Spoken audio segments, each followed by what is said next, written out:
es importante, por si acaso, que quien desee puede intervenir en el momento que se esté hablando, porque como les digo, el tema es reforzar algunos conceptos que también estamos manejando en la parte práctica, ¿ya? Entonces, nos ayudaría, pues, que alguno de ustedes, si tiene alguna duda en el momento, puedan intervenir, hagamos el tema mucho más fluido, ¿ya? Muy bien, entonces les voy a compartir las imágenes, ¿ya? Como siempre vamos a trabajar con el Netter y el día de hoy vamos a hablar del cerebelo, ¿no? Entonces, como vemos, acá está el cerebelo. El cerebelo va a tener una ubicación, ya sabemos, se localiza a nivel del romboencéfalo y está ubicado exactamente detrás de lo que es el tronco encefálico, ¿no? En el tronco encefálico habíamos dicho que existe un espacio entre este propio tronco encefálico y el cerebelo que se va a conocer con el nombre de cuarto ventrículo, ¿no?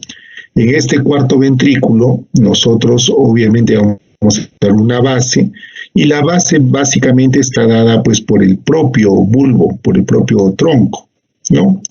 Esta base del cuarto ventrículo tiene esta forma, tiene una forma romboidal, donde nosotros podemos ubicar a diferentes elementos. Sabemos que hay un surco en el medio, ¿no? Un surco medio dorsal, ¿no? Y paralelo a esto, el surco medio dorsal, vamos a encontrar lo que se conoce como el surcus limitans, ¿ya? El surcus limitans, ¿no? Habíamos mencionado que cuando hablamos de esta parte del tronco encefálico, es como que esta médula que originalmente pues está totalmente constituida, la hubiéramos abierto a la mitad, ¿no? Y la distendemos pues y la alargamos. Y eso hacía de que por fuera del surcus limitans queden más o menos la mayor parte de estructuras sensitivas o núcleos sensitivos referidos al tronco encefálico, mientras que en esta porción medial quedaban muchos de los núcleos motores, ¿no? Ahora, también decíamos que esto no era absoluto porque algunos núcleos motores, sobre todo en la parte superficial, todavía podíamos verlos en relación a esta estructura que se conoce como el piso del cuarto ventrículo, ¿no?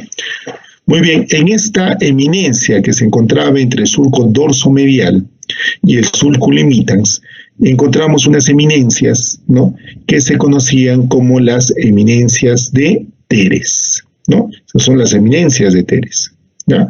También a veces llamadas como cólicublo facial. Hacia abajo, esta misma columna, veíamos de que iba a tener dos formaciones que dan dos estrechamientos que se conocen como el trígono del vago y como el trígono del hipogloso, ¿ya? Más o menos al medio de lo que es el piso del cuarto ventrículo encontrábamos a las estrías medulares, las cuales obviamente están yendo de lado a lado, ¿ya? En el propio surcus limitans vamos a notar dos depresiones, las cuales se conocen con el nombre de foveas o fositas. Entonces vamos a encontrar la fovea superior o fosita superior, ¿no? Y una fovea inferior o fosita inferior, ¿ya? ¿Listo? Muy bien, además de esto teníamos que mencionar que muy cerca a la fovea superior, un poquito más arriba, estaba lo que se conocía como el locus ceruleus o también coeruleus, ¿no? En algunas referencias no se dice ceruleus, sino coeruleus, pero ahí está, ¿no? Que es obviamente una coloración medio azulada ahí en el piso del cuarto ventrículo, ¿ya? Por fuera de lo que es el surcus limitans encontramos un área bastante grande, ¿no? Que es esta de acá, que se conocía o se conoce como el área vestibular, ¿no? Y en esta área vestibular obviamente vamos a encontrar los núcleos vestibulares que están en relación al octavo par craneal y más hacia la parte final de esta área vestibular inclusive se pueden llegar a encontrar los núcleos cocleares, ¿no? Que tienen que ver con la audición. Recordemos que los núcleos vestibulares tienen que ver con el equilibrio y los núcleos cocleares con la audición, ¿no? Muy bien, estos elementos ya los habíamos revisado, ¿no? Ahora estamos recordando, este espacio es el cuarto ventrículo y en el límite o en el techo del cuarto ventrículo iba a encontrar a esta lámina, que era la lámina medular superior, y hacia acá parte de la lámina medular inferior, ¿ya? Justo el punto cúspide de este cuarto ventrículo, donde estoy señalando precisamente, es lo que se conoce como el fastigio, ¿no? ¿Ya? El fastigio, ¿no? El fastigio, pues obviamente hacer la referencia a la tienda de una carpa de circo, el punto más alto se le conoce como fastigio, ¿no? Entonces ahí también se le conoce como fastigio, ¿ya? Ahora, el cerebelo, obviamente, es el plano de la coordinación, ¿ya? Entonces, cuando pensamos en este cerebelo, obviamente tiene que estar conectado con el resto de las estructuras encefálicas. Y cuando vemos cómo se va a conectar este cerebelo, vamos a ver que se conecta mediante 3 pedúnculos cerebelosos, ¿no? Un pedúnculo cerebeloso superior, el cual lo estamos viendo acá cortado, acá lo vemos con mayor claridad, ¿no? Como está ingresando el cerebelo, ¿ya? Un pedúnculo cerebeloso medio, el cual estamos viendo a este nivel, ¿ya?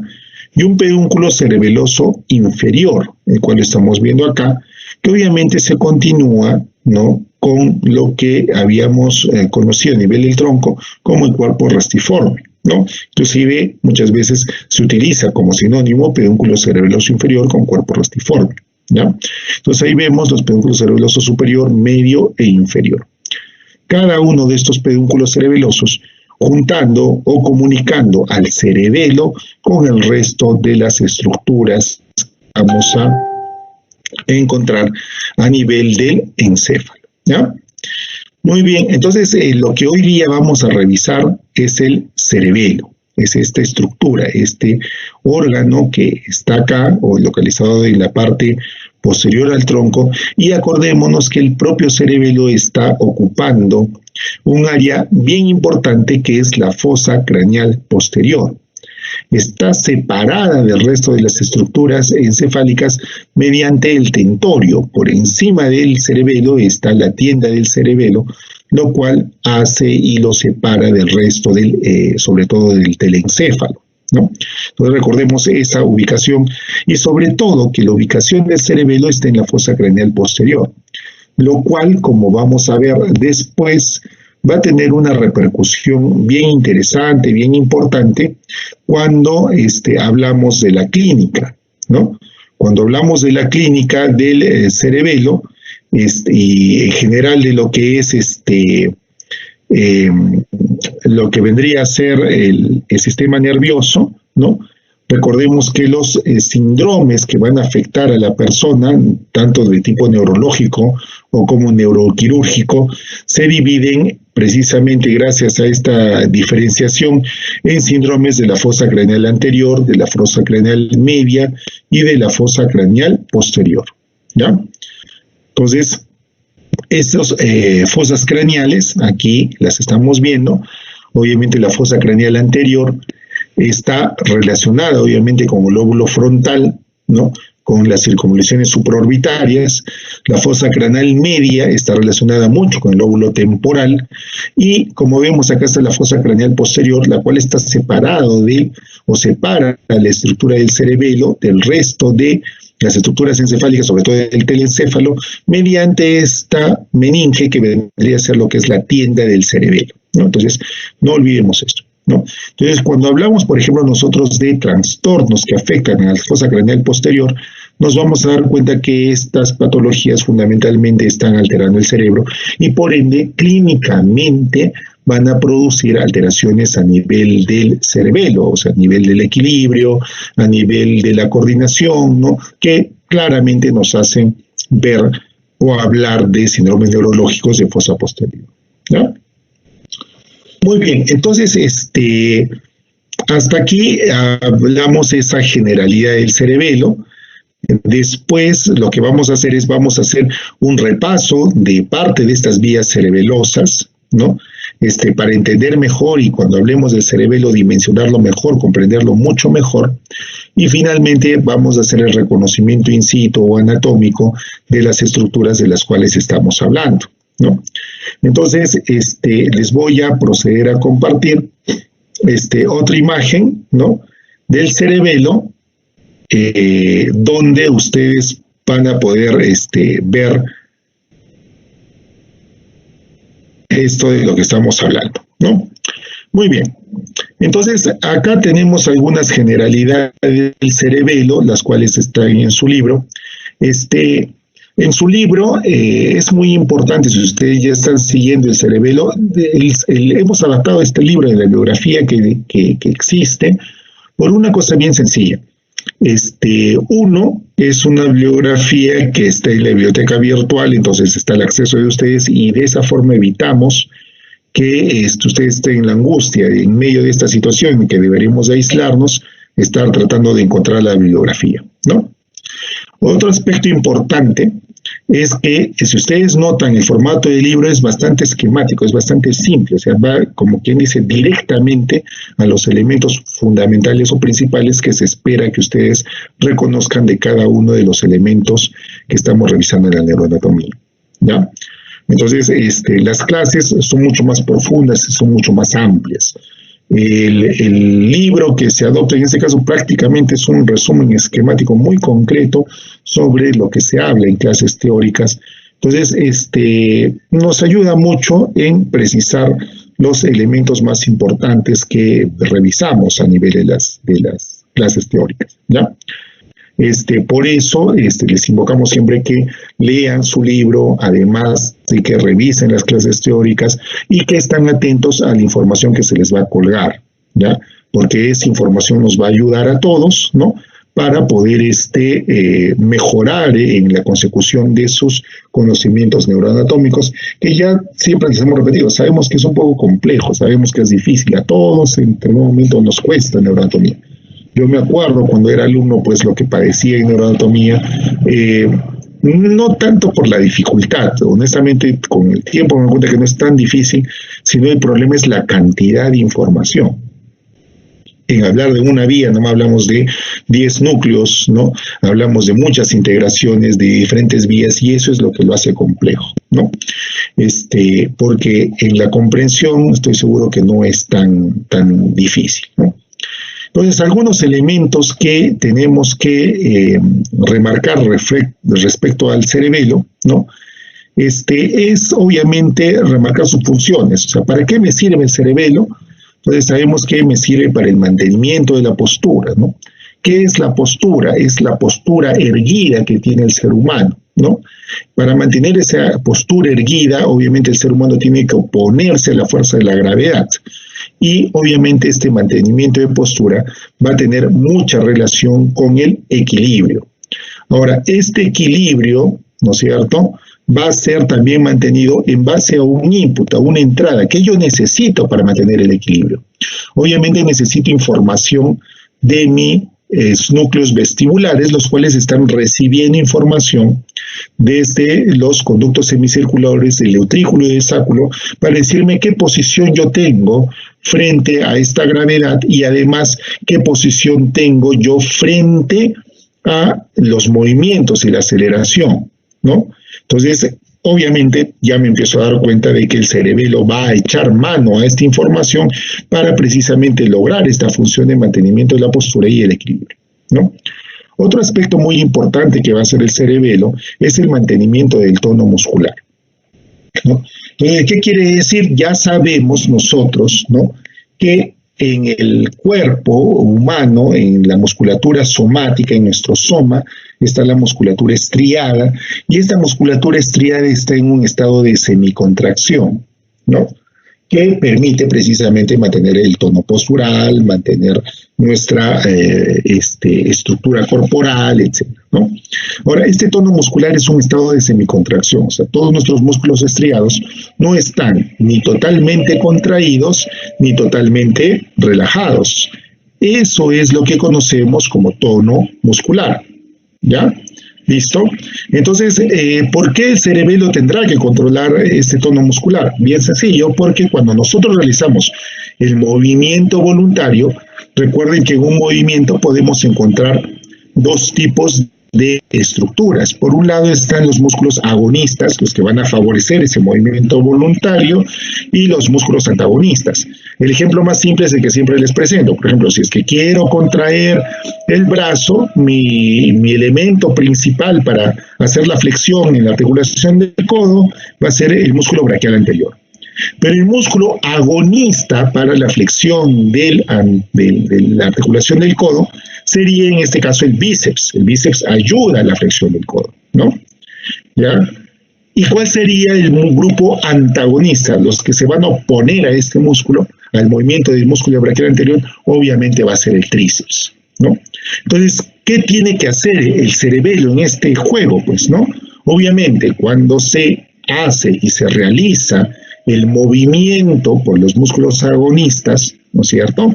El cerebelo tendrá que inmediatamente decirle al músculo antagonista que se relaje. Entonces, por ende, va a disminuir el tono muscular y de esa forma el cerebelo está actuando en la coordinación de la actividad motora voluntaria, que vendría a ser la tercera función importante del cerebelo, ¿ya? Entonces, ese cerebelo, por ende, pues va a tener estas funciones importantes, que es importante que las volvamos a repasar, ¿no? En cuanto a la constitución del cerebelo, sabemos de que hay diferentes formas de nosotros clasificar a este cerebelo, ¿no? Este cerebelo yo lo puedo dividir funcionalmente, y cuando hablo de la funcionalidad del cerebelo, pues se habla del arquicerebelo, se habla del paleocerebelo y se habla del neocerebelo, ¿ya? El arquicerebelo, pues con sus funciones bastante determinadas, lo hemos visto en cuanto a las clases teóricas, mucho tiene que ver con el equilibrio, ¿no? El paleocerebelo tendrá que ver mucho con la coordinación, el mantenimiento postural, y el neocerebelo, pues que va a ser la parte más externa de los lóbulos cerebelosos, pues es lo más noble que existe en la evolución filogenética del cerebelo, y tendrá que ver pues, con la coordinación y mucho, sobre todo, con la coordinación de los movimientos motores finos, ¿no? Esos que realizamos con las manos, ¿no? Y demás elementos, ¿no?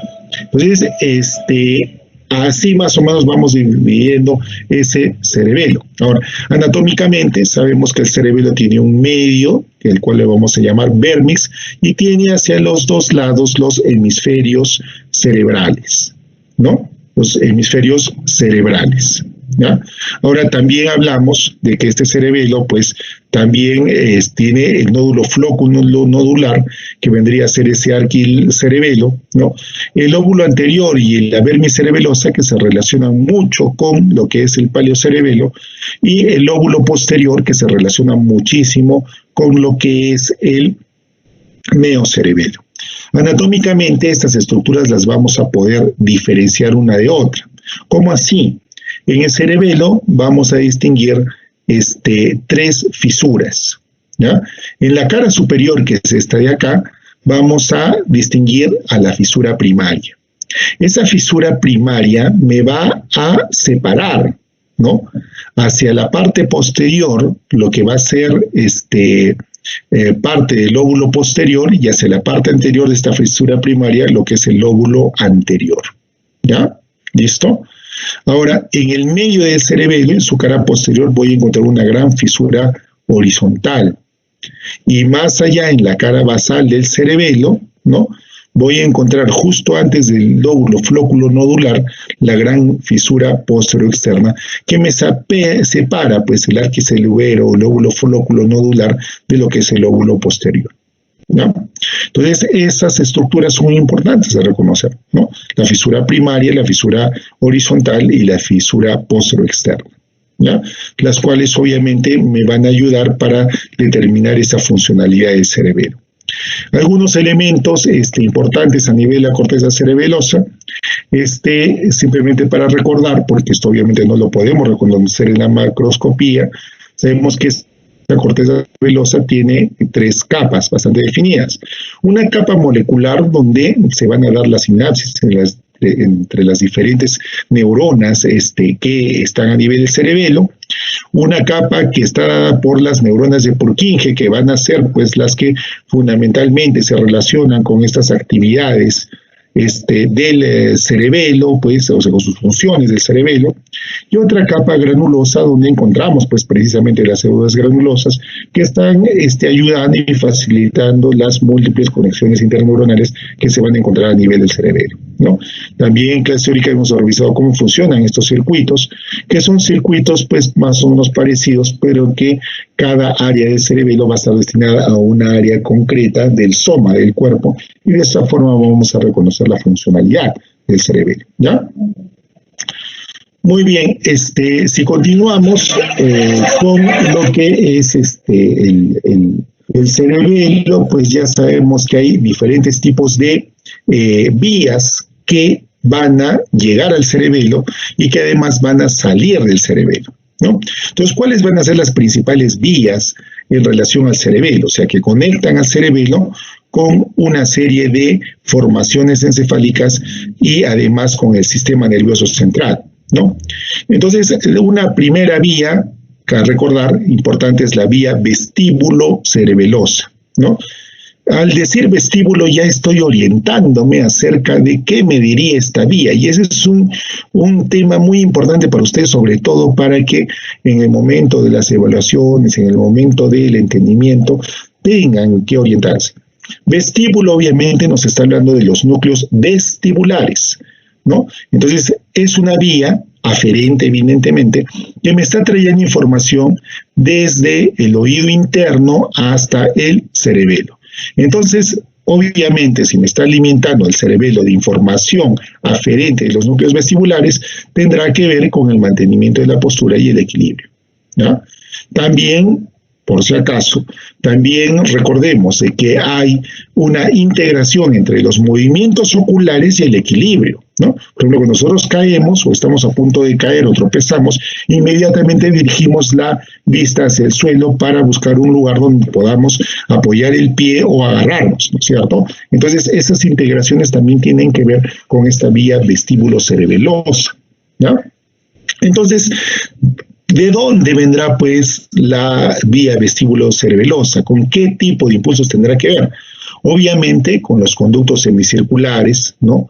Y los otolitos, ¿no? Que van a ser, pues, los receptores, pues, que nos van a hablar mucho acerca de este tipo de posición que tenemos nosotros y de aceleración conforme al espacio, ¿no? Ahora, tanto los conductos semicirculares y de estos otolitos que están fundamentalmente en el medio ventrículo y el sacro, ¿hacia dónde van a llegar? Obviamente van a llegar al arquil cerebelo, que se conoce como el lóbulo flóculo nodular, ¿no? ¿Ya? Entonces es importante eso. Entonces, intervinientes en la vía vestíbulo-cerebelosa, obviamente el octavo par craneal, los núcleos vestibulares y el lóbulo flóculo nodular, el arquil cerebelo, ¿no? Ya, ahora, el lóbulo flóculo nodular no solamente recibe, pues, de los núcleos vestibulares, sino también va a recibir una vía aferente desde el colículo superior. Y recordemos que este colículo superior tiene una integración ¿con quién? Con el tracto óptico, con la cintilla óptica, ¿ya? También va a recibir una integración o una aferencia desde la corteza estriada, ¿ya? Y obviamente desde aquí se proyecta a los núcleos también vestibulares, ¿no? Finalmente, los núcleos vestibulares, ¿no? Ya sabemos que se van a proyectar mediante los fascículos longitudinales mediales a los núcleos motores oculares, ¿no? Entonces ya es una vía eferente, ¿no es cierto?, que va desde, obviamente, que de los núcleos vestibulares a una proyección hacia los núcleos motores oculares, y estos núcleos motores oculares son, pues, del par craneal, del cuarto y el sexto par craneal, donde se coordinan los movimientos oculares, ¿ya?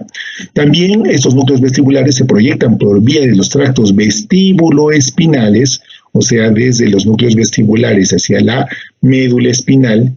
Estos tractos vestíbulo-espinales son interno y externo, ¿ya? Y de esa forma se van a regular los movimientos del cuello y los movimientos de los músculos antigravitatorios respectivamente, ¿no? Recuerden que no solamente en el tema del equilibrio van a jugar un movimiento lo que es los movimientos oculares, ¿no es cierto? También hay movimientos de la cabeza. ¿no? Nosotros, por ejemplo, cuando escuchamos un sonido, dirigimos instintivamente hacia la fuente del sonido la cabeza y además hacemos un movimiento ocular, ¿no? Entonces, no solamente vamos a tener una integración con el colículo superior, sino también tenemos que tener una integración con los núcleos motores con los núcleos motores de la vía espinal, ¿no es cierto?, que esté relacionada con los movimientos de la cabeza y del cuello, ¿no? Entonces, esta vía vestíbulo-cerebelosa es importante, ¿no? Es una de las vías, ¿no? La segunda vía que es importante recalcar o remarcar ahora que estamos revisando el cerebelo es la vía espinocerebelosa vermal, ¿no? O sea, desde espinocerebelosa vermal ya me está hablando de una información. Espino quiere decir que viene de la médula espinal, ¿no?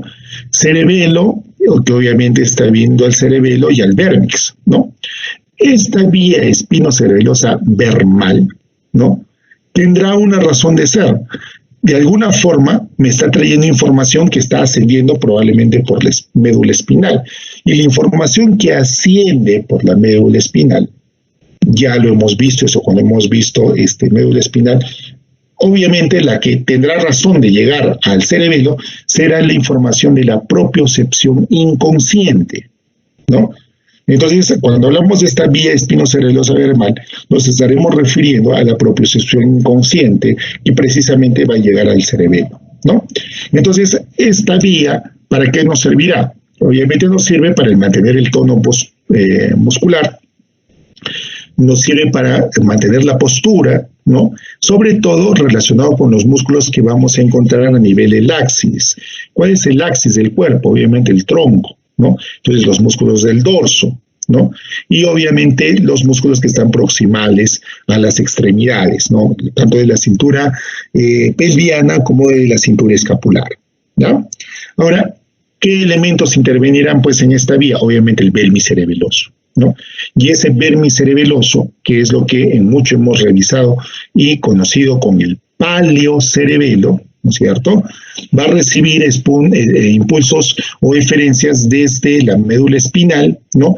Y también viene desde algunos impulsos desde los centros del laberinto óseo, ¿no es cierto?, y membranoso, ¿ya? Porque también, pues, tiene que alimentarse a ese nivel parte de los estímulos vestibulares, ¿no?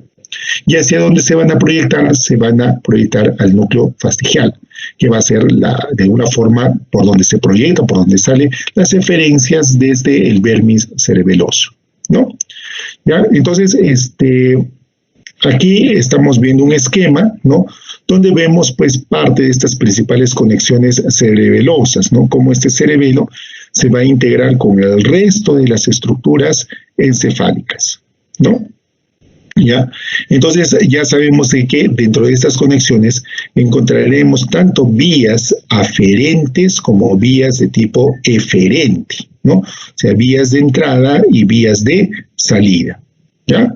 Entonces, dentro de las vías aferentes, o sea, que están entrando al cerebelo, ¿no?, vamos a distinguir algunas, como por ejemplo la que viene desde los tractos rubroespinales, ¿no? Entonces viene una aferencia que está ascendiendo a través de la espina, hace un relevo a nivel de lo que es el núcleo rojo, y desde el núcleo rojo por el pedúnculo seroso superior van a transmitirse los impulsos hacia lo que van a ser el cerebelo, ¿no? Ahora, estas vías podrían darse tanto a nivel de los núcleos de las células de Purkinje, o sea, van a llegar finalmente a estas células de Purkinje para que haya este procesamiento cerebeloso y de esa forma pueda darse pues la funcionalidad del cerebelo, ¿ya? Ahora, el cerebelo no solamente va a recibir una estimulación o una aferencia desde núcleos vestibulares, o sea, desde la vía del equilibrio, o también desde la propiocepción de la médula. También es importante las aferencias que va a recibir el cerebelo desde la propia corteza cerebral, ¿ya? O sea, la propia corteza cerebral va a mandar aferencias hacia, o de alguna forma va a mandar señales hasta el cerebelo, ¿Ya? Ahora, ¿cómo va a mandar aferencias la corteza cerebral al cerebelo? Lo va a realizar mediante el tracto córtico pontocerebeloso, o sea que va para la corteza, va al puente y después va a terminar a nivel del cerebelo. ¿Ya? Entonces, ¿por qué será importante que también este cerebelo, además de recibir de núcleos vestibulares, a nivel de recibir parte de la propiocepción, recibe de la corteza? Porque recordemos que este cerebelo ayuda en la coordinación del movimiento voluntario. Entonces el cerebelo tiene que conocer qué quiere hacer la corteza para facilitar ese movimiento, ¿no? Entonces esa también es una vía muy importante cuando hablamos del cerebelo, ¿no? Ahora, ¿cuáles serían entonces otras vías de importancia, ¿no? La vía espinocerebelosa paravermal, ¿no es cierto?, que va, obviamente, en su nombre lo dice, desde la médula espinal hacia las áreas que están alrededor del vermis cerebeloso, ¿no? Que también tiene que ver mucho con lo que hemos estudiado filogenéticamente o con lo que es el paleocerebelo, ¿no? Entonces, tanto la vía espinocerebelosa vermal como la paravermal, pues tendrán que ver mucho con este paleocerebelo, ¿no? ¿Y para qué estará esta vía paravermal? Para mantener el tono muscular y control postural, sobre todo de los músculos distales, ¿no? En la paravermis se va a recibir impulsos espinocerebelosos a partir de los músculos distales, ¿ya? O sea, ya acuérdense que en la vermiana estamos hablando de los músculos axiales y proximales de los miembros, tanto superior como inferior, pero en la paravermal estamos hablando del tono muscular y control muscular de la musculatura distal, sea de miembros superiores o de miembros inferiores. Esa es la diferencia entre la espinocerebelosa vermal y la paravermal. ¿Ya? ¿Listo?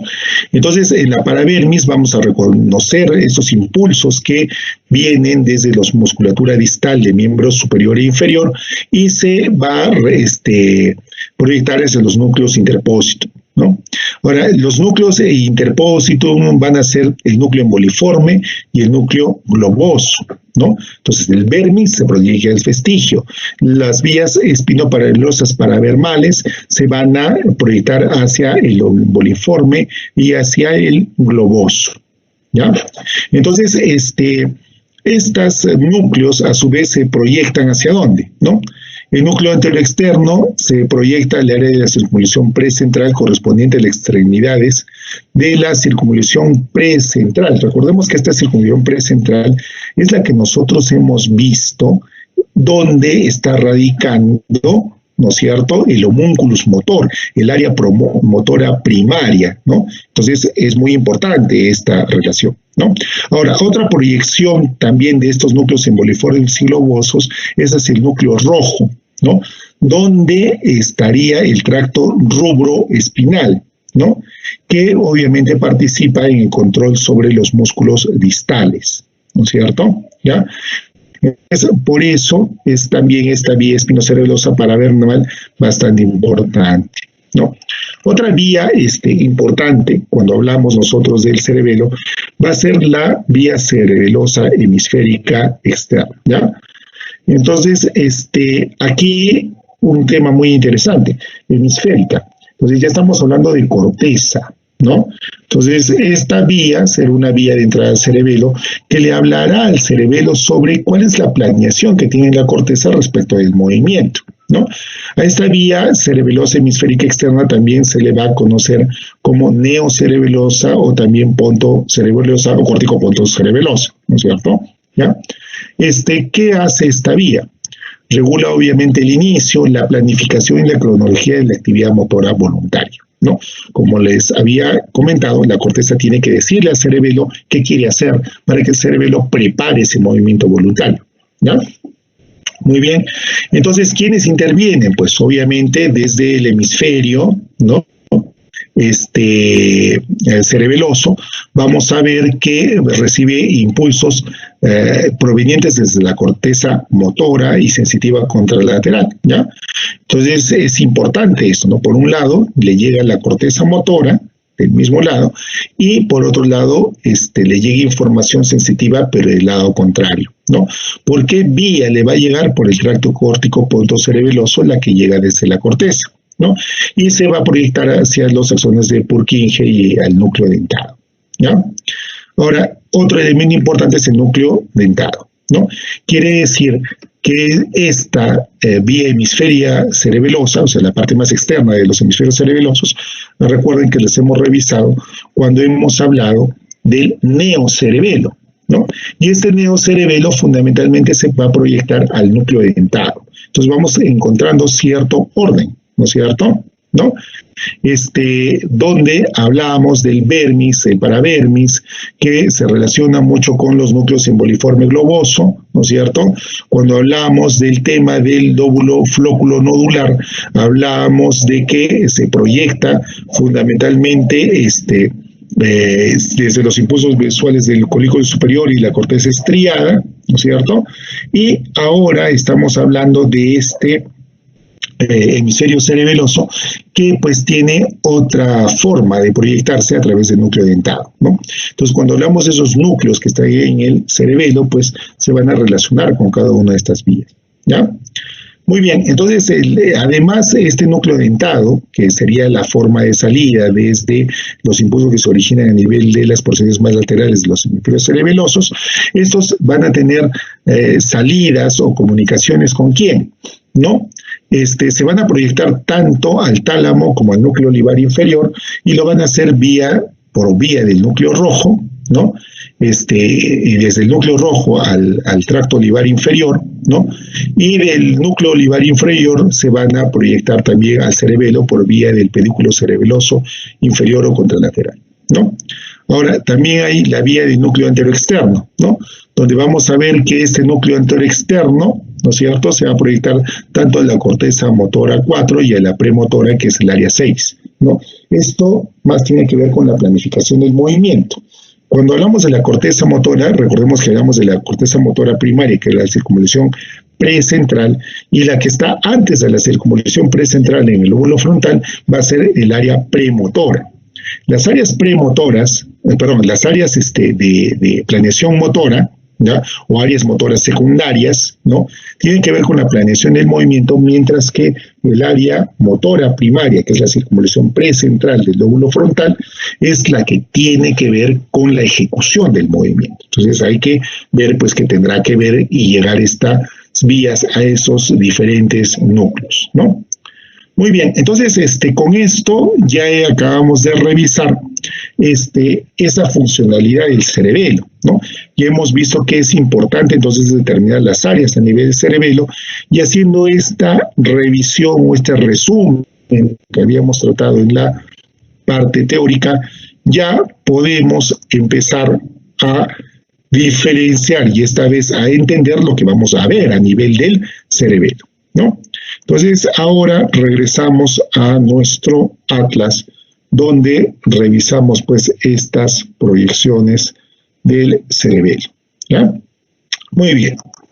Entonces, ya vemos y entiendo pues qué es lo que hace este cerebelo, ¿no? Entonces, ya sé de que este cerebelo tiene que unirse con el resto de estructuras encefálicas mediante los pedúnculos cerebelosos superiores, los pedúnculos cerebelosos medios y los pedúnculos cerebelosos inferiores, ¿no? Si yo hago un corte del cerebelo justo a nivel del vérmiz cerebeloso, encontraría esta estructura. Esta estructura históricamente antes se le conocía como el árbol de la vida, ¿ya? Y les comento, ¿por qué se le conocía a esta estructura como el árbol de la vida? Los griegos le ponen esta estructura como árbol de la vida, ¿no? Porque descubren, recuerden que los griegos, sobre todo los antiguos, sí realizan disecciones, o sea, sí realizan necropsias, porque querían entender estos fenómenos, pues, de la vida y de la muerte, ¿no? Y descubren que muchas personas que sufren, entre comillas, una muerte súbita, al momento de hacer estas necropsias, descubren pues de que a este nivel pues hay una hemorragia bastante grande, sobre todo en las personas que son los heridos de guerra. Recuerden que habíamos mencionado que en la antigüedad pues las guerras se producían con traumatismos, hablamos de los paracas, de las trepanaciones craneanas, ¿no es cierto? ¿No? Entonces los griegos en un momento de su historia también viven este tipo de enfrentamientos, ¿ya? Pero ellos no realizan trepanaciones craneanas, entonces cuando hacen de alguna forma las autopsias a estos cadáveres de estos muertos en la guerra, descubren muchas veces que cuando abren el cerebro, cuando ven eso, que esta parte pues del cerebelo y sobre todo esta compresión que recibe el cerebelo con el trombo cefálico, resulta que esta área se necrosa, o sea, se muere, ¿no? Entonces ellos inmediatamente, ellos obviamente no sabían del síndrome de enclavamiento, de la hipertensión endocraniana, no saben pues de que esa compresión vascular que ocurría ocasionaba que muera parte de los núcleos, tanto que tienen que ver con el mantenimiento de la respiración, con la coordinación del latido cardíaco, con las amígdalas cerebelosas, ¿no? Entonces no se ve nada de eso, simplemente ellos evidencian que cuando hacen una disección de esta área, pues se encuentran en esta área muerta, ¿no? Entonces ellos intuyen que aquí en esta parte del cerebelo, pues radica la vida misma, entonces si algún sustrato físico está viviendo el alma, debe ser acá, ¿no? Entonces de ahí ellos hablan pues del árbol de la vida y que pues cuando esto moría, pues la persona o el alma abandonaba el cuerpo de la persona, ¿no? Entonces eso para entenderlo. Ahora ya sabemos que eso tiene que ver mucho pues con la hipertensión endocraniana, con el síndrome de enclavamiento y con la muerte de esta región producida pues por la compresión de estas hipertensiones endocranianas al tratar de salir de estas estructuras a través del agujero magno, ¿ya?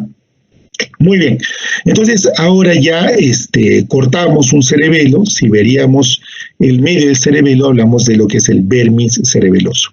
¿Y qué estructuras yo podría reconocer en el vermis cerebeloso, ¿no? En primer lugar, esto es el tubérculo cuadrigémino. Ahí estaría el frenillo del velo medular anterior o superior, y ahí veo lo que es el velo medular superior. Apoyado sobre el velo medular superior encuentro una estructura cerebelosa que se conoce con el nombre de la língula. Esta es la língula, ¿ya? Después de la língula encontraría estos dos repliegues de cerebelo en el medio, ya que me estarían configurando, ¿ya?, un lobulillo que se conoce como el lobulillo central, ¿ya? Después de este lobulillo central encontraría otra área importante del cerebelo, que es este de acá, que se constituye como lo que es el culmen, ¿no? El culmen, ¿ya? El culmen, después de este culmen, acá estaría la fisura primaria, por si acaso. Después de este culmen, encontraría lo que es el declive, ¿no? El declive, que es otra parte del vermis cerebeloso, ¿ya? Y más o menos, a la altura de lo que sería la gran cisura horizontal del cerebelo, ¿ya?, encontraría un elemento importante, ¿ya?, justo entre esta cara anterior del cerebelo y esta cara posterior del cerebelo, que estaría más o menos a esta altura, ¿ya? No está graficada por si acaso en esta imagen, que correspondería a lo que es el folium vermix, o la folia, ¿ya? Entonces la folia o el folium vermix. Continuando a lo que, no, así está, perdón, no lo había notado, ahí está el folium vermix, ¿no? Como les decía, que tiene que ver con la gran horizontal. Continuando después del folium vermix hacia acá, estamos viendo una siguiente parte, que es lo que corresponde a lo que vendría a ser el tuber, ¿ya? El tuber, ¿ya? Después del tuber, yo voy a encontrar las pirámides a nivel del vermix, y después de la pirámide encuentro la úvula, ¿no? Y en el último elemento, acá, encontraría lo que es el nódulo, ¿ya? Y recordar que este nódulo está separado del resto del cerebelo por la cisura posterolateral. Este nódulo, recordemos, va a formar parte de lo que es el arquicerebelo, y el nódulo a los costados va a encontrarse con los flóculos nodulares, ¿ya? Entonces, eso es importante. Aquí estamos viendo el vermis superior del cerebelo y aquí estamos viendo los elementos que vamos a encontrar a nivel del vermis inferior del cerebelo. Entonces, ¿quiénes encontramos en la parte superior y anterior? Pues les volvemos a repetir, vamos a encontrar la língula, el lobulillo central, el culmen, el declive y el folium, y en el vermis que están mirando hacia la parte inferior o del cerebelo, vamos a encontrar el tuber, la pirámide, la úvula y el nódulo, ¿no? Entonces, esos serían los elementos anatómicos que tenemos que reconocer a nivel del vermis cerebeloso, ¿ya? Ahora, ya cuando hablamos de lo que es el cerebelo en cuanto a las partes, hablamos eminentemente de lo que son los hemisferios cerebelosos, ¿ya? Entonces, si yo extirpara el cerebelo, ¿ya? Si yo lo sacara de su lugar, voy a descubrir que en la parte anterior, justo donde está encajando el tronco encefálico, el cerebelo ofrecería una escotadura. Y a esa escotadura se le conoce como escotadura cerebelosa superior o anterior. ¿Ya? ¿Listo? Ahora, en la parte posterior también hablaríamos de una escotadura cerebelosa posterior, pero si nos damos cuenta, más que una escotadura, esto es una incisura, ¿no? Entonces, de ahí a que la escotadura cerebelosa posterior también sea muchas veces llamada incisura cerebelosa posterior, ¿ya? Entonces, escotadura anterior y incisura cerebelosa posterior, ¿ya?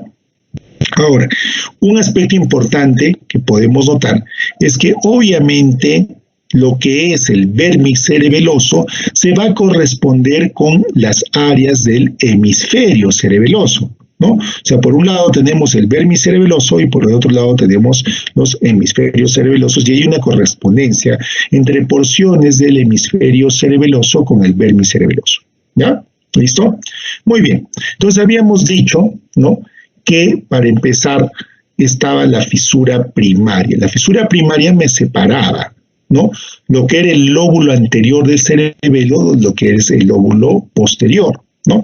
Y habíamos dicho que en relación al lóbulo anterior y al vermis en general, encontrábamos lo que era el paleocerebelo.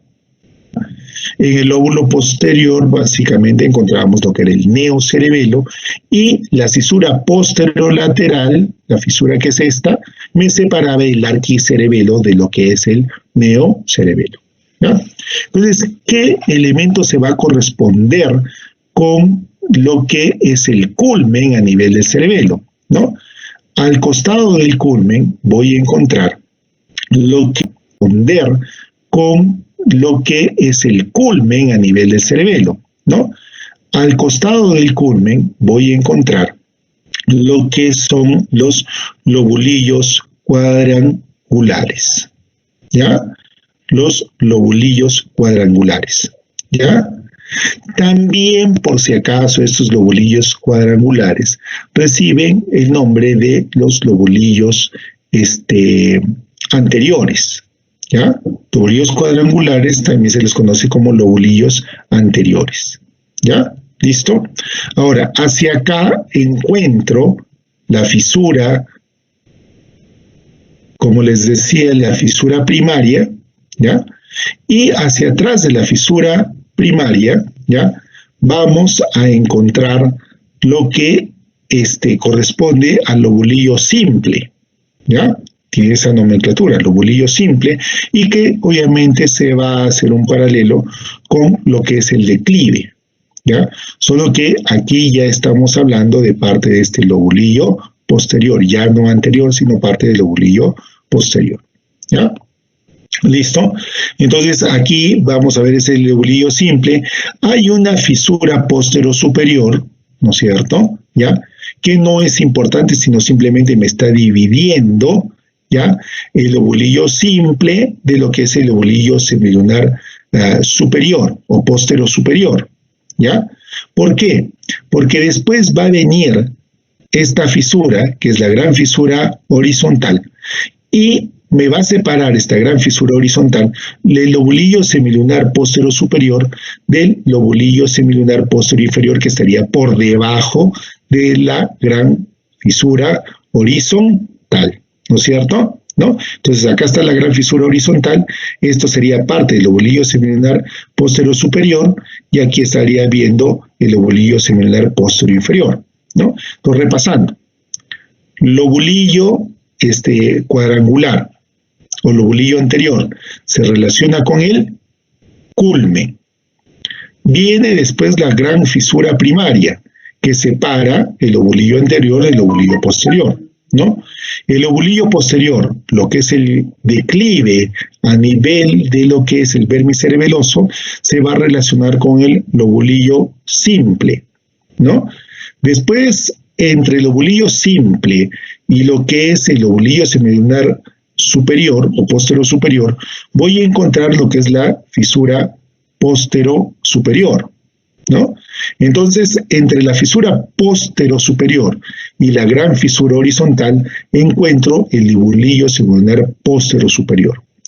Pasada la gran fisura horizontal, que es esta de acá, encontraría lo que es el lobulillo semilunar postero inferior, o simplemente el lobulillo semilunar inferior, ¿ya?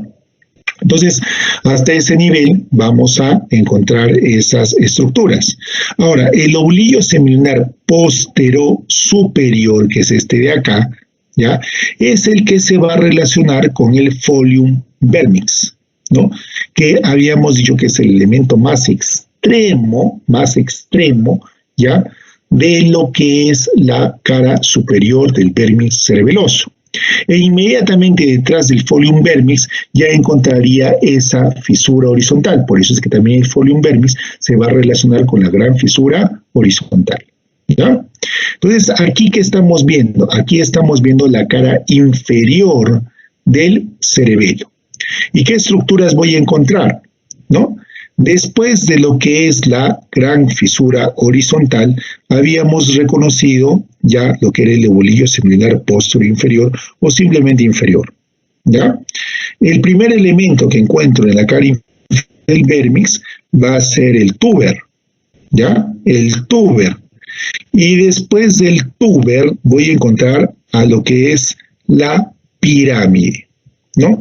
¿Y con qué elementos se va a relacionar la pirámide? Bueno, y parte del tuber, ¿no? Sobre todo la pirámide se va a relacionar con estos lobulillos que están acá, que se constituyen en lo que es el lobulillo digástrico, ¿ya? Este es el lobulillo digástrico. La pirámide se va a relacionar con el lobulillo digástrico, que lo estamos viendo acá, ¿ya?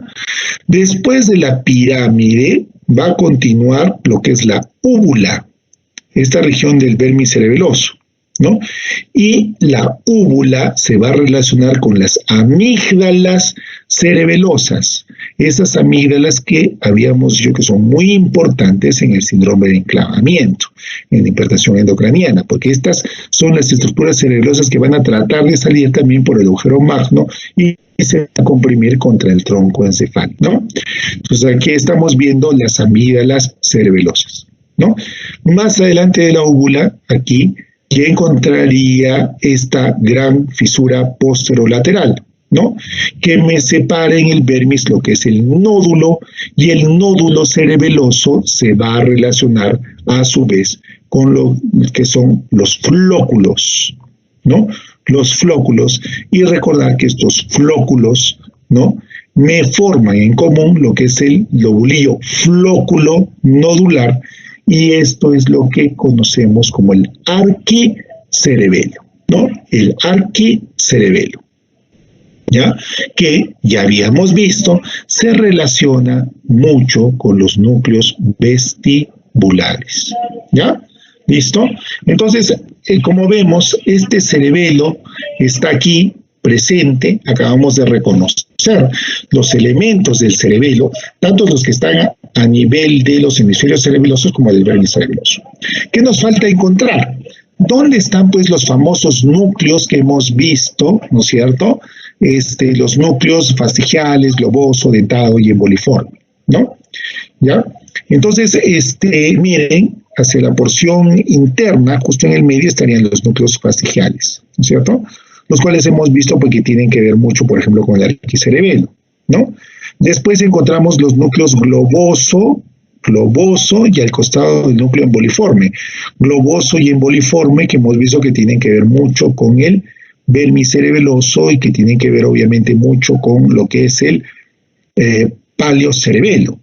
Y finalmente, este núcleo más externo, que es el núcleo dentado, que tiene que ver muchísimo ¿con quién? Con la estructura más lateral del cerebelo, que vendría a ser el neocerebelo, ¿no? Entonces, como vemos, hay una localización bastante topográfica que me ayuda a entender cómo son los lugares de relevo de las vías arquicerebelosas, las paleocerebelosas o las neocerebelosas, ¿no? Muy bien. También la imagen nos sirve, ¿no es cierto?, para encontrar algo muy importante, ¿no? Hacia acá estoy viendo lo que es parte del pedúnculo cerebral, ¿no? Entonces, esta imagen tengo que analizarla en detalle. ¿Por qué? ¿Ya? ¿Por qué? Porque a pesar de que ustedes puedan pensar que estamos en un corte bajo, ¿no es cierto?, bajo, vemos claramente en esta imagen, ¿no?, cómo el pedúnculo cerebeloso superior también se va a decusar en la parte superior, pues, de lo que es parte de la protuberancia, ¿no es cierto?, ¿ya? Y también puedo ver, pues, cómo en esta protuberancia, sobre todo en la parte superior, estaría viniendo el pedúnculo cerebral, ya que a este nivel me va a formar el famoso haz piramidal disgregado cuando está atravesando lo que es el tronco encefálico, ¿ya? Entonces, esas estructuras también las vemos a nivel del cerebelo y con esto, pues, terminamos, pues, este reconocimiento del cerebelo que ha sido, pues, o que es de alguna forma tan importante para nosotros. ¿Ya? ¿Listo? Muy bien. Entonces, no sé si alguien tiene alguna pregunta. Como siempre, a ver, vamos a dar un tiempo para, si alguien necesita algún tipo de aclaración, siéntase en la libertad, pues, de usar su micro, ¿no? Doctor, una preguntita. Sí, dime. En la vía vestibulocerebelosa estaba en relación al colículo superior, ¿verdad? Entonces, el colículo superior, esta relación también se supone que el colículo inferior estaría actuando de alguna manera. Ya, mira, acordémonos, o sea, hay un truquito para entender este gran enmarañado del tema de la neuroanatomía, ¿no? Bueno, el que a mí me sirve es cuando veo una estructura neuroanatómica, siempre tengo en cuenta para qué va a servir, ¿ya? Y eso, para qué va a servir, lo ligo inmediatamente a lo que me puedo acordar en la fenomenología que uno puede apreciar. Entonces, yo sé que cuando nosotros nos tropezamos, ¿no es cierto?, ¿no? Inmediatamente, si ustedes se tropiezan caminando, ¿qué pasa con su mirada? Inmediatamente se dirige hacia donde pueden caer o a la superficie. ¿Por qué hacemos ese voltear rápido para mirar cómo es la superficie? Eso, porque inmediatamente buscamos dónde me puedo agarrar o dónde puedo apoyar el pie y obviamente no terminar de caer, ¿no es cierto? Esos son elementos rapidísimos, son casi instintivos, ¿no? Entonces, basado en ese fenómeno, o sea, en eso que yo sé que ocurre, cuando estudio neuroanatomía quiero explicarlo, digo, ¿por qué pasa eso?, ¿no? Entonces, inmediatamente digo, debe de haber una conexión entre la información que me viene sobre el equilibrio, que ya sé que viene por el tema de los núcleos vestibulares, con lo que es el movimiento ocular, porque resulta que estos movimientos son, pues, automáticos. Si nosotros nos damos cuenta, no son corticales, o sea, cuando tú te tropiezas, no piensas, ay, me estoy tropezando, mi corteza a ver que evalúe este problema, ¿qué tengo que hacer? Entonces, que la corteza controle el movimiento ocular y que nos diga, pues, hacia dónde pongo el pie o dónde pongo la mano. Eso no sucede así, son fenómenos casi automáticos, ¿no? Entonces, me pongo a pensar, me está viniendo una vía, ¿no es cierto?, que es la del colículo superior, que sé que por ahí está viniendo la vía de información visual, ¿no? Cuando encuentro que los núcleos vestibulares se van a asociar con este colículo superior, ya encuentro esa integración entre la visión y además encuentro la integración con el equilibrio. ¿Dónde ocurre eso? Mediante las vías vestíbulo-coliculares, ¿no es cierto? ¿Ya? Después me doy cuenta que además de esa aferencia, de ese input, de esa entrada, voy a ver una respuesta inmediata que es en el movimiento ocular y en el movimiento que tengo de la cabeza, de dirigirme, de compensar o de ver las fuentes de sonido, ¿no es cierto? ¿No? Pero como les había dicho, esos movimientos tienen que ser inconscientes. Entonces, desde el colículo no necesito subir a la corteza, porque si subí a la corteza lo estoy volviendo consciente.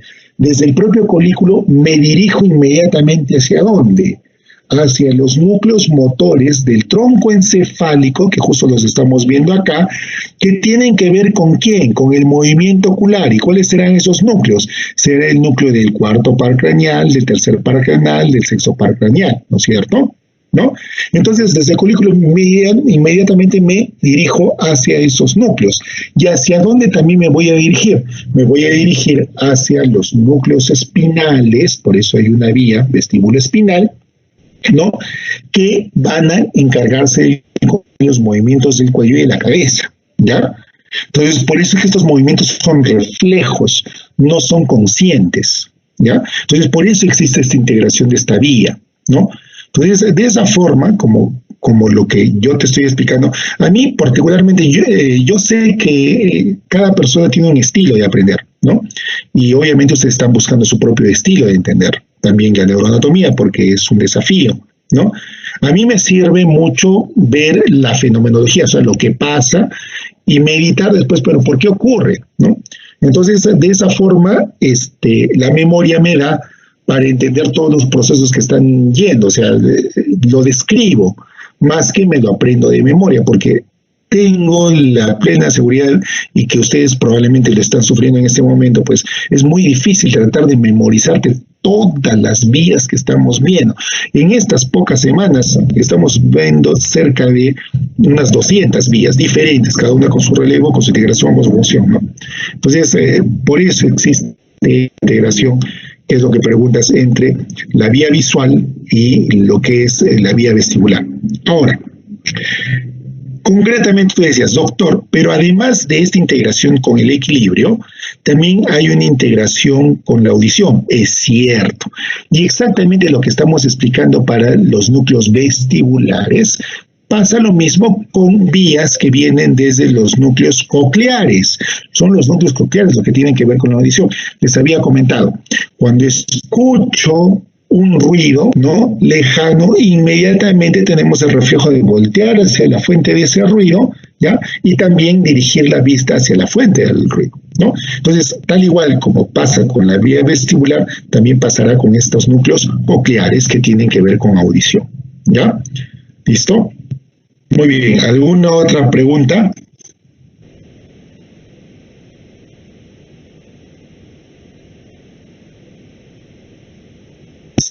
Muy bien. Entonces, bueno, ya se nos cumplió la hora. Como les decía, tenemos pues esa invocación de no pasar de las actividades sincrónicas de este tiempo. Les comento algo. En lo que es el aula virtual, ¿ya? El aula virtual, el doctor Trillo ha subido unas imágenes, ¿ya? Son imágenes referido a lo que nosotros ya hemos desarrollado, por si acaso, ¿ya? Solo que simplemente está cambiando la imagen, la perspectiva, ¿ya? Les vuelvo a comentar de que todo lo que vamos subiendo al aula virtual hay que revisarlo. Es importante que nosotros lo revisamos porque de alguna forma nos aclara las imágenes o de alguna forma los esquemas que estamos revisando continuamente, ¿ya? Entonces, ahí tengan cuidado, por favor, hagan esa revisión constante del material que les vamos subiendo al aula virtual, ¿ya? Porque de todas maneras eso nos ayuda, o sea, tiene la finalidad de ayudarnos, ¿no? ¿Ya? Entonces, les estoy ahorita mostrando las imágenes, ¿ya? Para que ustedes tengan un referente, ¿ya? Entonces les voy a compartir esa imagen ahorita, que después también está al alcance de ustedes, ¿ya? ¿Listo? Ya. Entonces ahí pueden ver, ¿no? Entonces, ¿qué es lo que nos está colaborando? El doctor Trillo nos está colaborando, ¿no? Sobre imágenes que tienen que ver referidas a cómo nos orientamos en la descripción de este sistema nervioso central, por eso son valiosas, ¿no?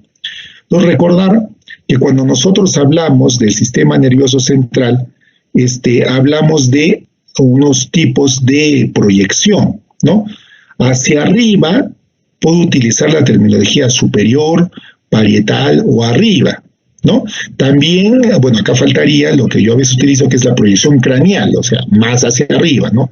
O cefálico, ¿no? Ahora, hacia abajo hablamos de inferior, de basal, hacia abajo, podálico, ¿no? Hacia la parte anterior, ya, por si acaso, también viene este término que es rostral o delantero, ¿no? ¿Ya? Rostral. Cuando hablamos de rostrum, hablamos de la porción anterior, ¿no? Y precisamente rostro viene pues de cara, de rostro, ¿no? Cuando vemos la parte posterior, por si acaso hablamos de lo que es occipital, posterior o también atrás, ¿ya? Ese es un tema importante cuando nosotros nos referimos a las descripciones anatómicas que hacemos a nivel del sistema nervioso, ¿ya? Ahora, otro aspecto importante, ¿ya?, es que cuando hacemos las diferencias, recuerden que nosotros hemos hablado del telencéfalo, que se dividiría pues en la corteza cerebral y el diencéfalo. El mesencéfalo, esta vesícula que mantiene o se mantiene como mesencéfalo, y estas terceras estructuras, que es el romboencéfalo, que me van a dar diferenciación al puente de Barolio, protuberancia, al bulbo raquídeo. Estas dos constituyen lo que es el tronco encefálico, y hacia atrás encontraría lo que es el cerebelo, ¿no? En cuanto a la médula, recordemos de que en base a sus mielómeros, ojo, a sus mielómeros, ¿ya?, podemos dividirla pues en un segmento cervical, torácico, lumbar y sacro. ¿Por qué solo en base a sus mielómeros? Recordemos, por favor, de que la médula espinal no va a llegar hacia el nivel sacro, entonces no es una alineación directa con las vértebras, sino es una alineación en función a los mielómeros, ¿ya? Otro aspecto importante es para recordar, que es lo que ya hemos visto, ¿no?, que cuando hablamos de el cráneo hay una serie de capas. Entonces empieza por una piel, la aponeurosis, el cráneo, ¿no? Hay un espacio epidural a nivel del cráneo que no es un espacio real en el cráneo, sino es un espacio virtual. ¿Qué quiere decir eso? Que para crear este espacio yo tendría que traccionar a la dura madre para crearlo. Eso se refiere con un espacio virtual.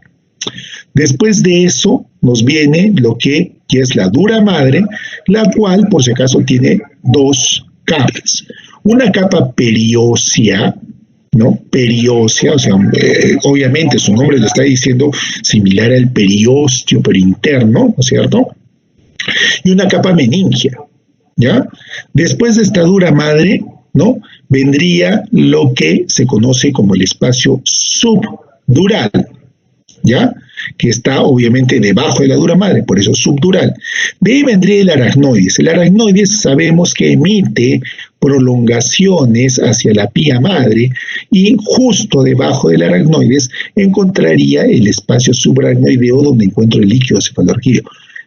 Todo eso ya lo hemos revisado. Con un tema muy importante y de aclaración: muchas veces al espacio subaracnoideo también simplemente se le llama espacio aracnoideo. Otro tema importante que volvemos a poner énfasis: recordemos que la vasculatura del encéfalo está yendo por el espacio subaracnoideo, ¿no? De ahí a que cuando hablamos de que las meninges tienen su propia irrigación y que podrían también lesionarse las arterias que irrigan las meninges, hablamos pues de las famosas hemorragias epidurales o hemorragias subaracnoideas. Y las hemorragias subaracnoideas son las que en mucho me van a complicar ya el encéfalo en sí, ocasionando pues estos cuadros de hipertensión endocraniana, ¿no? Igual acá tenemos otra imagen que mucho nos habla de lo que ya hemos revisado también. Recordad que hay unos senos meningios, que son senos venosos, ¿no? Hacia donde se van a prolongar o se van a emitir estas granulaciones que tienen como finalidad reabsorber el líquido cefalorraquídeo hacia estos espacios venosos. También ya lo hemos revisado, ¿ya? ¿Listo? Ahora, también es importante detallar que hay puentes venosos entre quienes, entre las venas que están yendo por este espacio subaracnoideo con los senos meningios venosos. También es importante recalcar este aspecto, ¿ya? Ahora, los vasos, o sea, la irrigación, no tiene un contacto directo con quién, con la materia gris o la materia blanca a nivel encefálico, porque siempre entre estos dos elementos vamos a encontrar a la membrana epidural, ¿ya? Recordemos que si estos vasos van a ir poco a poco penetrando, ingresando, y membrana epidural va a continuar, ¿no? A tal punto que recordemos que siempre existe la barrera hematoencefálica, ¿no? Que es una barrera entre los vasos que están trayendo y están llevando sangre, ¿no es cierto? ¿Ya? Y la propia materia neuronal o el propio tejido neuronal, ¿ya? La integridad de la barrera hematoencefálica es muy importante por el funcionamiento del cerebro. Y hemos dicho, sangre directamente en exposición con el sistema nervioso, con el tejido nervioso, pues me va a ocasionar, les volvemos a repetir, estos cuadros de hipertensión endocrinal muy graves que pueden ocasionar pues la muerte de las personas, ¿no? Muy bien, seguimos con... Dime, por favor. Doctor, ¿por qué los órganos periventriculares carecen de esta barrera hematoencefálica? Ya, los órganos periventriculares, voy a buscar un ventrículo para entenderlo mejor.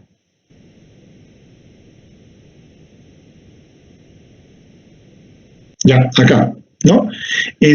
Acá estamos viendo, ¿no? Órganos que están alrededor de lo que es un ventrículo, ¿ya? Recordemos que el líquido cefalorraquídeo, ¿no es cierto? El líquido cefalorraquídeo tiene una función, ¿ya? La barrera hematoencefálica también tiene una función, o sea, tiene una razón de ser la barrera hematoencefálica, ¿ya? Les comento. Así, igual, en esas explicaciones gruesas, gordas, que a mí me sirven, ¿no? Después de estudiar mi fisiología, mi anatomía, ser médico, yo tengo un concepto bien claro. El cerebro, obviamente, es el órgano más valioso de la economía del cuerpo humano, ¿ya?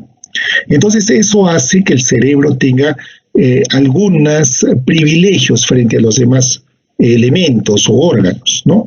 Y también tiene que tener algunos cuidados diferentes al resto de los órganos. Uno de los cuidados se expresa con la barrera hematoencefálica, porque resulta que el cerebelo, a diferencia del resto de los órganos, ¿ya? Siempre se va a alimentar, su fuente de energía exclusivamente es glucosa, pero la glucosa es un recurso valioso para el organismo, ¿ya?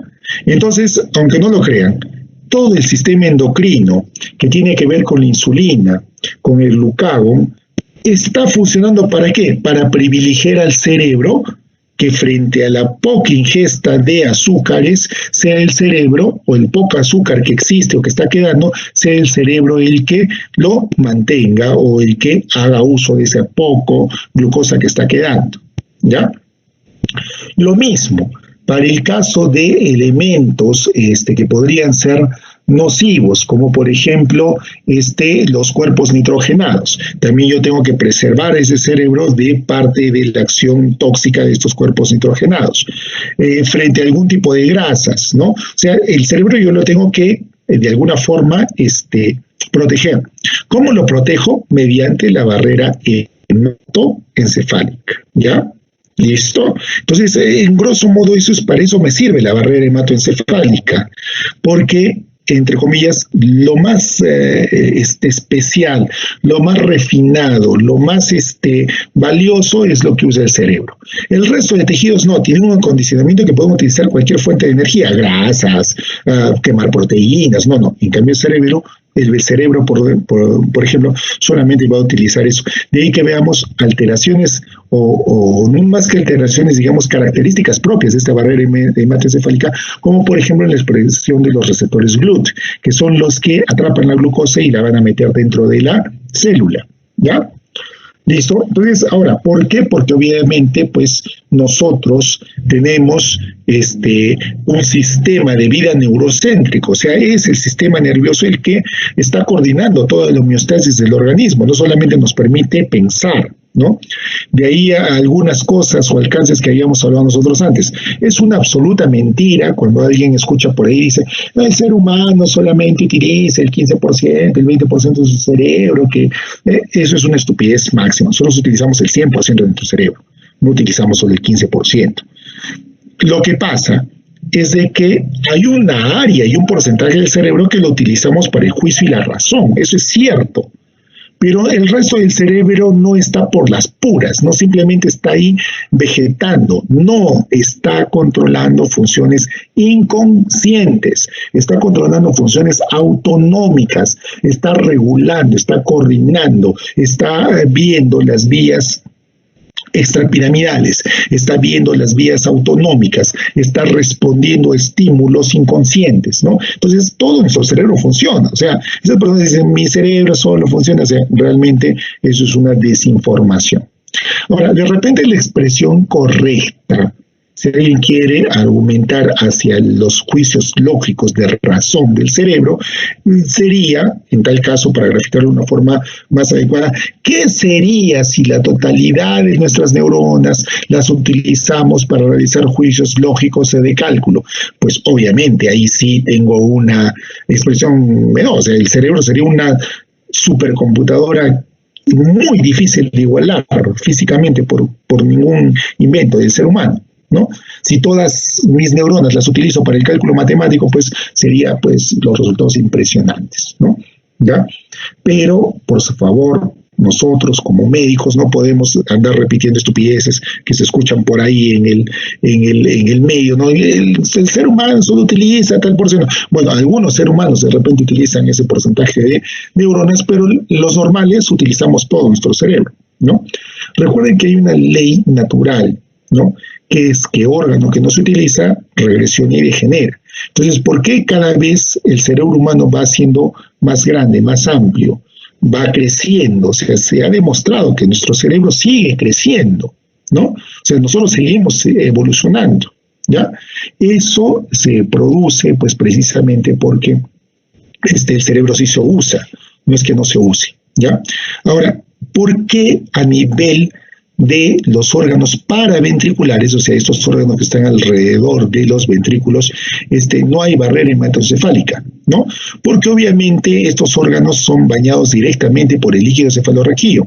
Y el líquido cefalorraquídeo también va a tener funciones de soporte y en algunos casos hasta de nutrición de la materia encefálica, ¿ya? Entonces, por eso es que ahí no se necesita. Ahora, recordemos, ¿ya?, que sin embargo, ¿ya?, dentro de los espacios ventriculares están los plexos coroideos, que también son órganos especializados, que a partir de vasos sanguíneos que están llegando a los plexos coroideos, se está generando, o en otras palabras, se está sintetizando, se está fabricando el líquido cefalorraquídeo, ¿ya?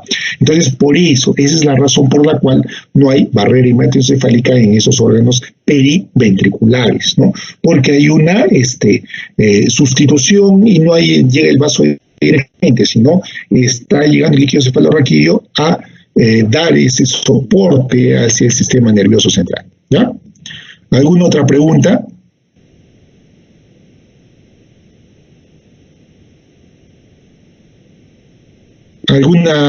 Bueno, entonces vamos a continuar por si acaso revisando estas imágenes, ¿no? ¿Qué les sirve a ustedes, no? Muy bien, entonces ya estamos aclarando, algunas pues ya los hemos revisado, ¿no? Hemos visto el tema del espacio subaracnoideo, la pía madre en el caso de la médula espinal, ¿ya? Y que pues aquí sí es muy importante el espacio epidural, pues que nos permite pues la realización de las punciones y de alguna forma realizar las anestesias de tipo epidural, ¿no? Otro aspecto interesante e importante que hemos también hablado nosotros es de que no hay un alineamiento entre la médula espinal y lo que va a ser las vértebras, ¿no? ¿Por qué no hay un alineamiento? Porque muchos mielómeros van a corresponder a segmentos superiores a la vértebra del parraquillo que está dando origen, ¿no? Y esto origina en la porción distal lo que es la cola de caballo, ¿no? Y también hace que en esta parte, en la parte final, se generen estas cisternas de las cuales hemos hablado, ¿no? La cisterna lumbar, ¿no? Y otras cisternas que están a nivel del encéfalo, ¿no? Ahora, esas mismas membranas que hemos visto, pues las estamos viendo acá, ¿no? Estamos viendo pues la dura madre, estamos viendo el aracnoides que se va a extender sobre todo lo que es esto, y veríamos la pía madre y el cerebro, ¿no? ¿Ya? Acá, bueno, no sé cómo será visto la imagen o lo que se incida sobre ella, ¿no?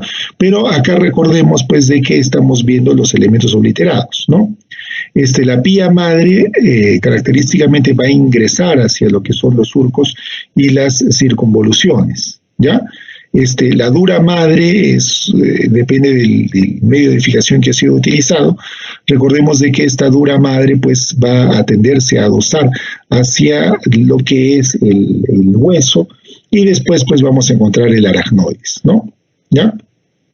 ¿Listo? Muy bien, acá vemos lo mismo, ¿no? La gran cisura interhemisférica, ¿no? Acá estamos viendo la gran cisura central o de Rolando, simplemente para aclarar algunos temas. Así vemos el lóbulo frontal. Esta sería la circunvolución precentral, de la cual hemos hablado mucho sobre el homúnculus motor. Esta sería las áreas motoras secundarias, el área motora primaria, el área motora secundaria, y esta, el polo más frontal o el lado más frontal del lóbulo frontal sería pues el área premotora, ¿no? Hacia acá vemos también la corteza somatostésica primaria, también área sensitiva primaria, ¿no? Y obviamente hacia acá veríamos las cortezas somatostésicas secundarias, ¿no? ¿Ya? Igual hacia acá lo que es el lóbulo occipital, ¿no? Recordemos que estas membranas meningias pues forman tabicaciones muy importantes dentro del cerebro, donde vemos la hoz del cerebro, ¿no? La tienda del cerebelo, algo que también ya hemos revisado, ¿no? ¿Ya? Acá una imagen muy bonita, pues, en la cual estamos viendo, pues, a la dura madre, ¿no? ¿Ya? Y aquí estamos viendo el aracnoides que se extiende sobre los elementos, ¿no? Y estaríamos frente a una hemorragia subdural, ¿ya? Una hemorragia subdural, ¿no? Exactamente por debajo de la dura madre. Ahora, este es el aracnoides. Podríamos levantar esta aracnoides para ver si hay difusión de hemorragia acá adelante, para ver si además eso es una hemorragia subaracnoidea, ¿no? Ahora, tanto las hemorragias epidurales como las subdurales, más que todo tienen que ver pues con alteraciones en lo que es pues el diploe óseo, o sea, golpes, traumatismos. Las hemorragias subaracnoideas, las que están por debajo del aracnoides, más tienen que ver con menos de ruptura de vasos, principalmente asociados a la hipertensión arterial, ¿no? ¿Ya? Es los accidentes cerebrovasculares, ¿no? ¿Ya?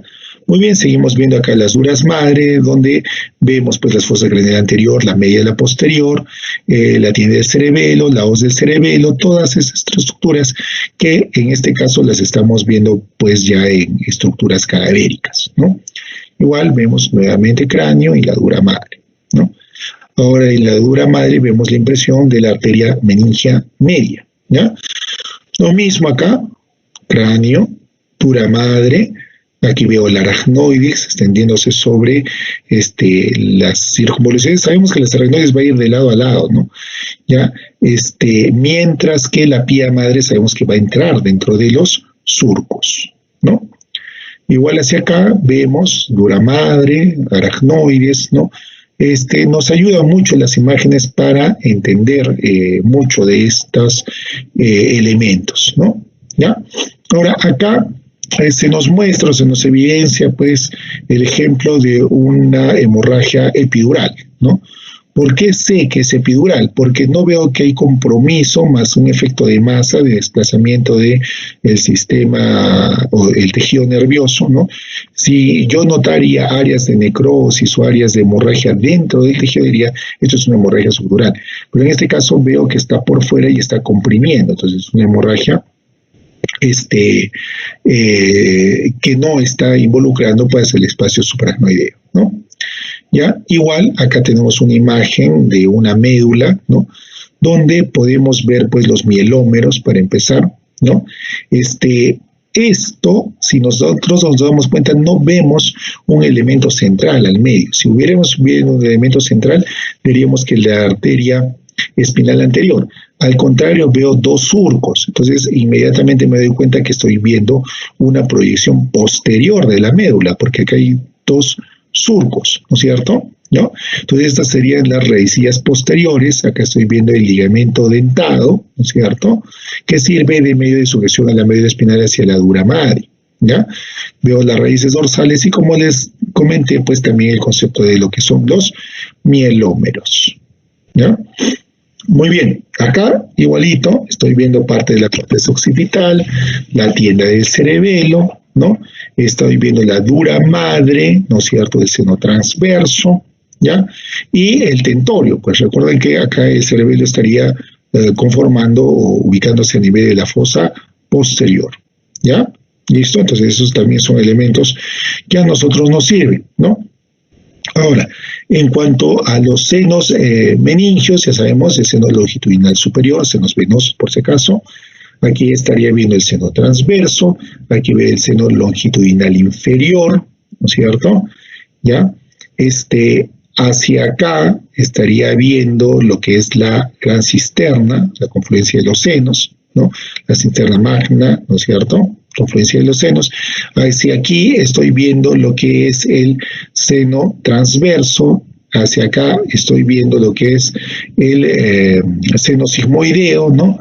Y acá veo pues los senos cavernosos y los demás senos que vamos a ver a nivel del encéfalo. Igual acá también ya lo hemos revisado, este tipo de senos venosos, ¿no? Y su configuración, por eso lo estoy pasando rápidamente, ¿no?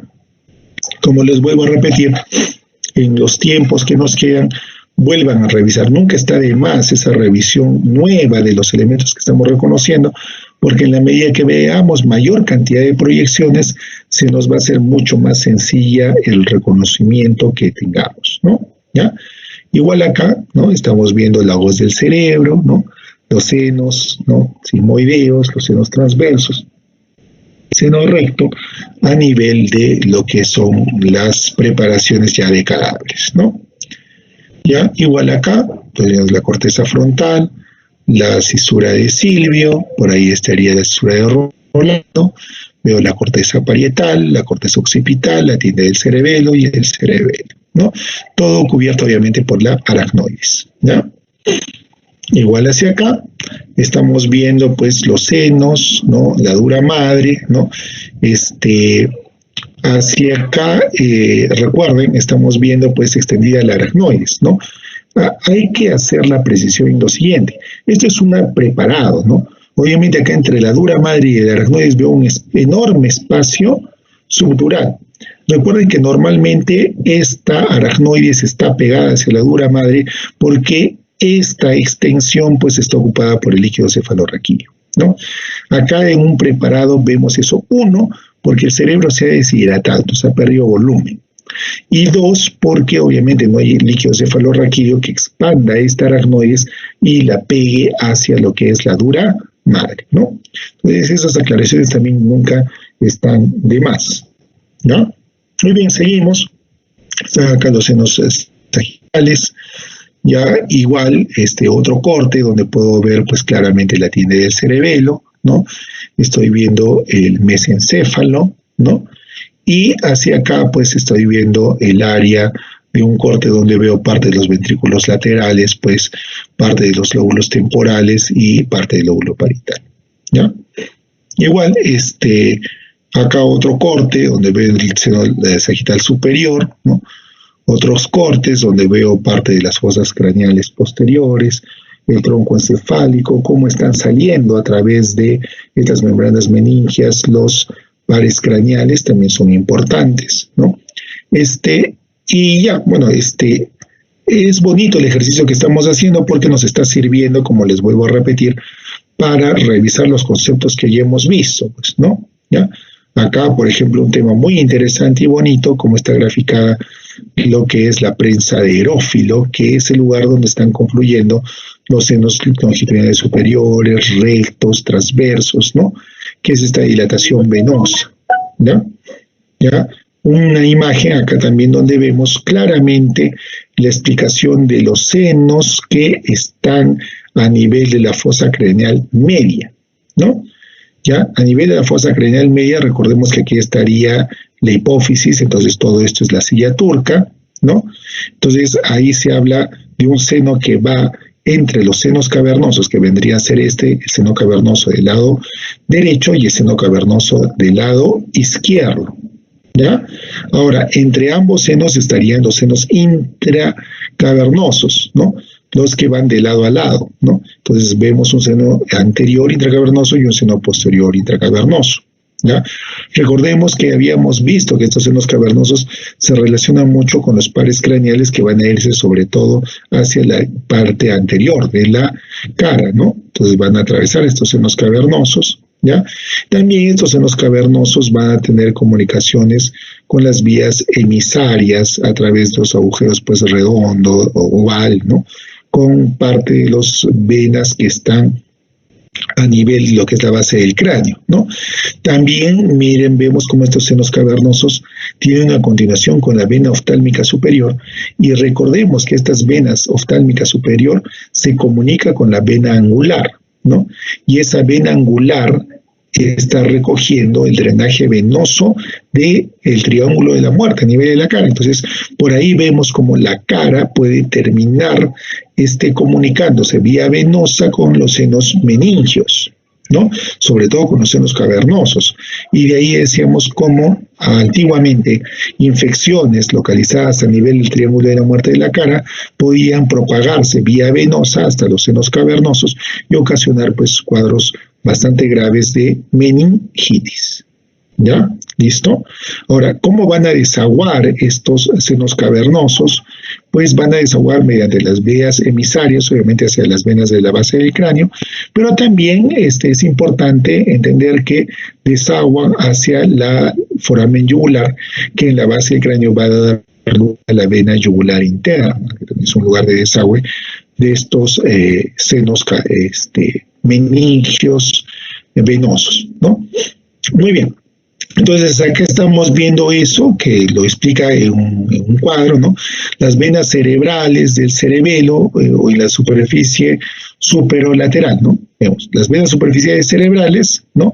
Drenan en el seno sagital superior, ¿no? Las venas superficiales medias cerebrales, anteriormente al seno cavernoso, posteriormente la vena superior anastomótica y posteriormente la vena anastomótica inferior del seno cavernoso, ¿no?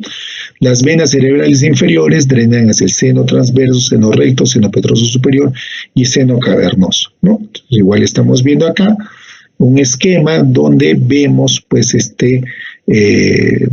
estas tributarias pues de la gran vena cerebral, ¿no? Igual estamos viendo estas imágenes, ya les hemos tratado, pues aquí hay muchísima información que frente a una duda pues les va a ayudar, ¿ya? ¿no? Igual lo mismo, ¿no? Solo que esta imagen, por si acaso, se trata de una radiografía que se ha tomado con sustancias de contraste, ¿no? Entonces aquí estamos viendo pues claramente, esto es una imagen donde se ve pues el seno venoso sagittal superior, el seno venoso sagittal inferior, estamos viendo el seno transverso, estamos viendo el seno sigmoideo, ¿no? Y pues como estos van a estar confluyendo hacia la vena yugular interna, pero también acá tenemos otro sistema de drenaje venoso, sobre todo referido a la base del cerebro, ¿no? Entonces acá lo mismo, seno recto, seno sigmoideo, la vena yugular interna, ¿no? Entonces acá tenemos esquemas que nos ayudan para ver la determinación de los drenajes venosos y las diferentes comunicaciones. Por favor, este esquema es un resumen de todo lo que hemos hablado y este esquema ténganlo a bien, por favor, revisarlo, ¿no? Revisarlo. Es muy importante, por favor, este esquema del drenaje venoso, ¿ya? Para hacer la compresión sobre estos sistemas de drenaje venoso a nivel meningio, ¿ya? Muy bien. Acá lo que estamos viendo es cómo se da la circulación del líquido cefalorraquídeo, también lo hemos tratado, se origina a nivel de los pledos coroideos, que vamos a encontrar en los ventrículos laterales, ¿no? Pasa por el agujero de Monroe al tercer ventrículo, por el acueducto de Silvia al cuarto ventrículo y por los forámenes de Magendie y de Luschka, por esos laterales, pues van a irse hacia la parte externa del encéfalo, donde van a hacer una circulación por lo que es el espacio subaracnoideo, hasta que llegan a esta parte de los senos longitudinales superiores, donde se reabsorbe hacia los senos venosos por las granulaciones aracnoideas. ¿Ya? ¿Listo? Entonces aquí estamos viendo todo ese sistema y hemos hablado también de las cisternas. Ya, además de la cisterna lumbar, también hemos hablado de estas cisternas, ¿no? De la cisterna pontina, que está obviamente delante del puente, ¿no? La cisterna de la lámina terminalis, ¿no? Que está obviamente por delante del quiasma óptico, por delante ya hacia arriba, la cisterna interpeduncular, como elementos pues que ya hemos revisado, ¿no? Estos elementos ya los hemos revisado, ¿ya? Muy bien, entonces acá tenemos las diferentes cisternas que vamos a encontrar, la subaracnoidea, la interpeduncular, las hemos revisado, las hemos visto, ¿no? Y pues acá algunos datos sobre la ubicación anatómica de las diferentes cisternas, ¿ya? Ahora, habíamos hablado que muchas veces estos mecanismos, recuerden que estos mecanismos que tenemos, ¿no? Cuando se ven obstruidos, decíamos que existen las hidrocefalias, ¿no? Se empieza a acumular el líquido y eso va a generar un efecto de masa, ¿no? Las hidrocefalias podían ser de dos tipos, ¿no? También alcanzamos eso. Algunas eran congénitas y otras eran adquiridas. Congénitas de nacimiento, donde había una alteración en este juego que encontrábamos de la producción y reducción de líquido cefalorraquídeo, y en las adquiridas hablábamos de las tumorales, ¿no? Entonces acá lo que se está graficando es cómo los procesos tumorales, como vemos acá, pueden comprimir los ventrículos cerebrales. Obviamente eso va a producir una alteración en lo que es la circulación de estos líquidos, ¿no? Y obviamente además esos efectos de masa van a producir pues alteraciones de diferentes vías que nosotros vamos a encontrar a nivel del sistema nervioso, ¿no? Es interesante, pues, ¿no? Acá vemos, por ejemplo, que estos efectos de masa, pues, para este caso, está produciendo una herniación uncal, o sea, del uncus, ¿no? Del hipocampo, ¿a través de dónde? A través del orificio de la tienda del cerebelo, ¿no? También estamos viendo el caso de una herniación tonsilar, ¿no? Obviamente transforaminal. ¿Qué es esto? Es la protrusión del tronco y cerebelo a través del foramen magno, ¿no? Hacia acá estamos viendo, es obviamente esto importante cuando hablamos del síndrome de enclavamiento, y también acá se está grabando una herniación de tipo subfacial, ¿no? Que es obviamente una herniación que se va a hacer por debajo de la hoz del cerebelo, ¿no? Muy bien, estos son elementos clínicos, ya los hemos visto. Recuerden que los exámenes nosotros los planteamos desde el punto de vista de la descripción anatómica. Algunos elementos de clínica podrían entrar, pero van a ser, si es que entran, gruesos, como el tema de la hipertensión endocraniana, que tenga que ver con la herniación a través del foramen magno, pero más que eso no. Recuerden que este curso no es un curso de neurocirugía ni de neurología, ¿no? Estamos solamente dando las bases anatómicas, ¿ya? Y respecto de la integración clínica, en forma gruesa, bastante explicada, se tiene en su libro esas preguntas clínicas de correlación clínica. Es importante que las lean, ¿ya? Pero, como les vuelvo a repetir, no vamos a incidir hondamente en la clínica porque estamos ubicándonos al nivel de formación que tienen. Usted está en el segundo año de medicina, no están en el área clínica. Entonces, pierdan cuidado, no crean de que el examen va a ser clínico, van a preguntar síndromes neurológicos. No, señores, ¿no? Vamos a hacer preguntas si es que hay la necesidad de tomar algún tipo de síndrome neurológico, porque tenga una clara correlación con un tema anatómico, ¿no?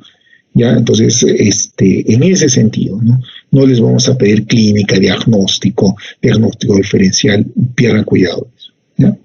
Muy bien. Entonces, con eso ya terminamos la clase. Les he hecho esta revisión de las imágenes que se presentan, porque recuerden que el día sábado a las 7 de la noche van a tener su primera evaluación continua sobre reconocimiento. Les vuelvo a repetir, ¿cómo sería la evaluación, no? Por ejemplo, podría presentarles esta imagen que estamos viendo en este momento, donde yo haya borrado, obviamente, esta parte que señala el seno sagital superior, ¿no? Entonces, ¿qué tienen que hacer? De un menú de opciones que va a estar abajo, ustedes van a seleccionar el seno sagital y lo van a arrastrar y lo van a colocar en su lugar, ¿no? Es así el examen, ¿no? Ya, entonces, es básicamente de reconocimiento. No crean que van a venir preguntas teóricas, ¿ya? Las preguntas teóricas las dejaremos para el examen teórico.